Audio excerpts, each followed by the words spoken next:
पहले मैं आपको ये बताऊंगी कि हम एयरपोर्ट तक पहुँचे कैसे। बहुत ही एडवेंचरस रहा हमारे लिए, बहुत सी कहानियाँ हुई, बहुत एक्साइटिंग था सोनीपत से यहाँ दिल्ली एयरपोर्ट तक आना, और बहुत सारी चीज़ें हुई। तो मैं आपको बताती हूँ क्या क्या हुआ, और सबसे पहले आपको एयरपोर्ट का नज़ारा दिखाती हूँ। सो फाइनली हमारी एंट्री हो गई है बहुत ही एडवेंचरस एक्साइटिंग जर्नी के बाद। हम गेट नंबर 2 पे, गेट नंबर 7 पे जा रहे हैं। Bye bye bye. मैंने चप्पलें नहीं पहनी ना, इसलिए मैं नहीं आई यहाँ से, चप्पलें नहीं पहनी क्योंकि चप्पलों में ना तेज़ भागा नहीं जा रहा था, तो मैं इसलिए भागने के चक्कर में चप्पलें उतार दी और मैं इनसे भी पहले पहुँच गई हूँ। यस।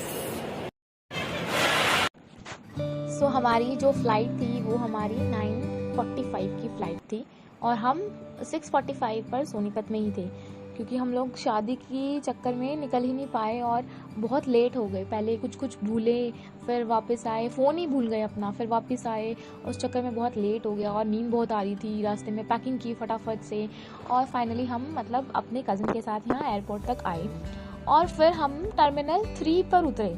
हमने क्योंकि गलत पढ़ लिया और हम टर्मिनल 3 पर उतरे, तो हमें चेक इन के टाइम पे पता चला कि we are proceeding towards wrong terminal. और फिर बाय चांस उसी टाइम हमारे पास मैसेज आया कि जो हमारी फ़्लाइट है वो हाफ़ एन आवर डिले हो गई। मतलब अब जो हमारी फ़्लाइट थी वो 10:15 की हो गई। फिर हम भागे, फटाफट से कैब लिया हमने, और उसने हमारे से ऑलमोस्ट 500 रुपीज़ ले लिए। मतलब सोनीपत से दिल्ली तक के भी नहीं लगे इतने, जितने टर्मिनल 3 से टर्मिनल 1 तक के लग गए। तो हमने फटाफट से बोला कि हम वहाँ पहुँचे। इस तरीके से हम आज जो है गोवा की फ़्लाइट के लिए फ़ाइनली यहाँ तक पहुँचे।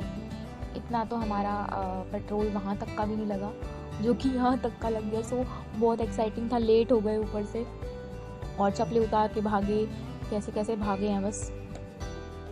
हमारा बुलावा आ गया है और हम जा रहे हैं अब डिपार्चर करने। ये I am so excited.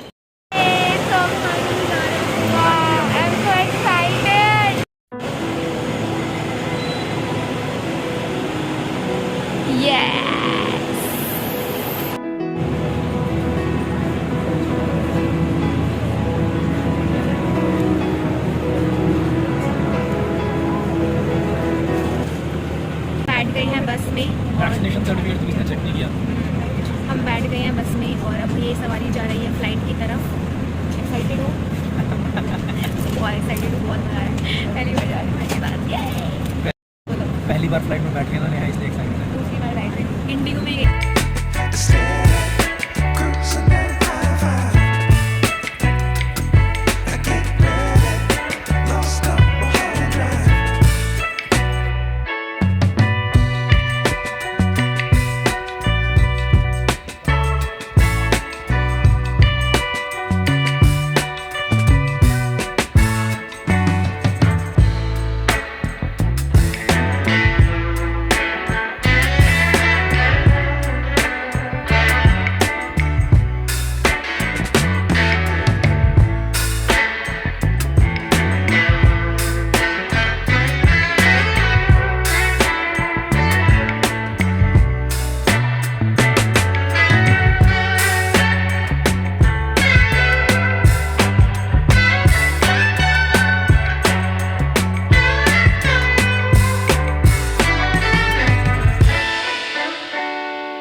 Goa में मुझे बहुत ज़्यादा एक्साइटमेंट हो रही थी और नींद भी बहुत आ रही थी।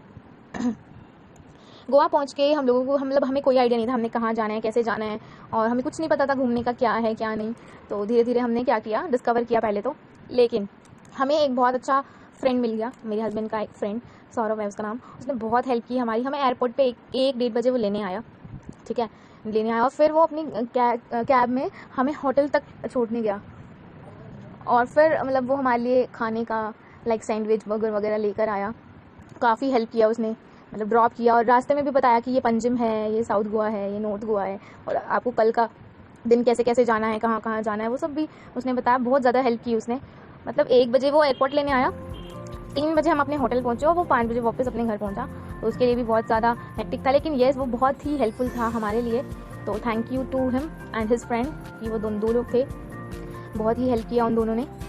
और फिर ऐसे तैसे हम लोग होटल पहुँचे। रास्ते में पंजिम में ब्रिज देखा और जहाँ जहाँ कसिनो लाइफ थी वो सब देखा, काफ़ी अच्छा रहा। और 3 बजे पहुँचे। बहुत लंबी जर्नी होगी हमारी, बट अच्छा था। सो सबको एक बार गोवा तो आना ही चाहिए, आई सजेस्ट। तो अगर आपको सारे व्लॉग्स पसंद आए ना तो प्लीज़ लाइक शेयर कमेंट करके ज़रूर बताना, और चैनल पर नए हो तो सब्सक्राइब करना, और ये गोवा व्लॉग की सीरीज़ ज़रूर देखना।